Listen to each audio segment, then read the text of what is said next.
ಬಸವನ ಬಾಗೇವಾಡಿ ಪಟ್ಟಣದಲ್ಲಿ ತಾಲೂಕು ಪಂಚಾಯಿತಿಯ ಸಭಾಭವನದಲ್ಲಿ ಗ್ಯಾರಂಟಿ ಯೋಜನೆಯ ಪ್ರಗತಿ ಪರಿಶೀಲನಾ ಸಭೆ ನಡೆಯಿತು.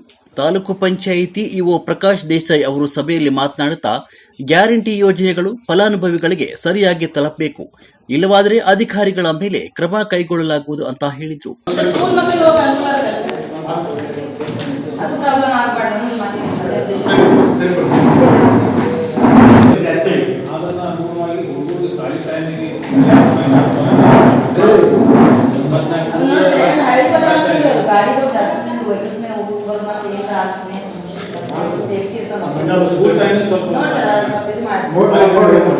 ಗ್ಯಾರಂಟಿ ಯೋಜನೆಯ ಅನುಷ್ಠಾನದ ತಾಲೂಕು ಅಧ್ಯಕ್ಷರಾದ ಮೈಬೂಬ್ ನಾಯಕೋಡಿಯವರು ಮಾತನಾಡುತ್ತಾ, ವಿಜಯಪುರದ ಕಂದಗಲ್ ಹನುಮಂತರಾಯ ರಂಗಮಂದಿರದಲ್ಲಿ ಫೆಬ್ರವರಿ 21ರಂದು ಗ್ಯಾರಂಟಿ ಯೋಜನೆಯ ಅನುಷ್ಠಾನದ ಕಾರ್ಯಾಗಾರ ನಡೆಯಲಿದೆ ಅಂತ ಹೇಳಿದರು.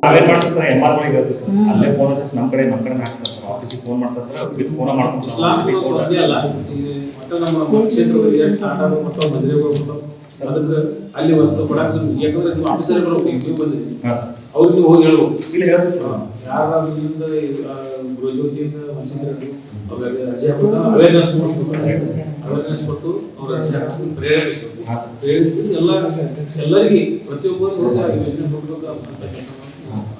ಇದೇ ಸಮಯದಲ್ಲಿ ಬಂಡೆಪ್ಪ ನಾಟೀಕರ್, ಶಂಕರ್ ಚಕ್ರಮಣಿ, ರೇವಣ್ ಸಿದ್ದಪ್ಪ ಡಿಗ್ಗಾವಿ, ಪ್ರವೀಣ್ ಮೂಲಿಮನಿ, ಕವಿತಾ ಮನೋರ್, ಮಠ ಮಾದೇವಿ, ಮನಗೂಳಿ ಮುಂತಾದವರು ಉಪಸ್ಥಿತರಿದ್ದರು. ವರದಿ ರಾಜು ಭಜಂತ್ರಿ, ಬಸವನ ಬಾಗೇವಾಡಿ. 81 ಬಸ್ ಟೋಟಲಿ ಬಸವನ ಬಸ್ 81 ಬಸ್ ಹೌದ್ರಾ?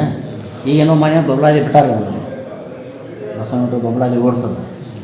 ಆ ಕಡೆ ಎರಡವರು ಬಸ್ ಕಡಿತಗೊಳಿಸ್ರಿ, ನಿಮ್ಮ ಕಡೆ ಲಾಂಗ್ ರೂಟಿಗೆ ಬಸ್ ಓಡಿಸ್ಬೋರಿ. ಅದರೊಳಗೆ 2 ತಾಲೂಕುಗಳ ನಮ್ಮ ಜಿಲ್ಲೆಯಿಂದ ನಾಮಿನೇಟ್ ಆಗ್ಯಾವ. ರಾಜ್ಯಾದ್ಯಂತ ಯಾರು ಚೆನ್ನಾಗಿ ಕೆಲಸ ಮಾಡ್ಯಾರ ಅವ್ರದ್ದೆಲ್ಲ ಇದು ನೋಡಿ ರಾಜ್ಯದವರು ಒಂದು ಪ್ರಶಸ್ತಿ ಕೊಡಲಿಕ್ಕೆ, ಪ್ರೈಸ್ ಕೊಡಲಿಕ್ಕೆ ಯೋಚನೆ ಹಾಕೊಂಡಿದ್ದಾರೆ. ನಮ್ಮ ಜಿಲ್ಲೆಯಿಂದ 2 ತಾಲೂಕು ನಾಮಿನೇಟ್ ಆಗ್ಯಾವ. ಅದರೊಳಗೆ ಬಾಗೇವಾಡಿ ಒಂದಿದೆ, ಕೋಲಾರ ಬಾಗೇವಾಡಿ 2 ತಾಲೂಕುಗಳು ನಾಮಿನೇಟ್ ಮಾಡಿ ಇಲ್ಲಿಂದ ಜಿಲ್ಲೆಯಿಂದ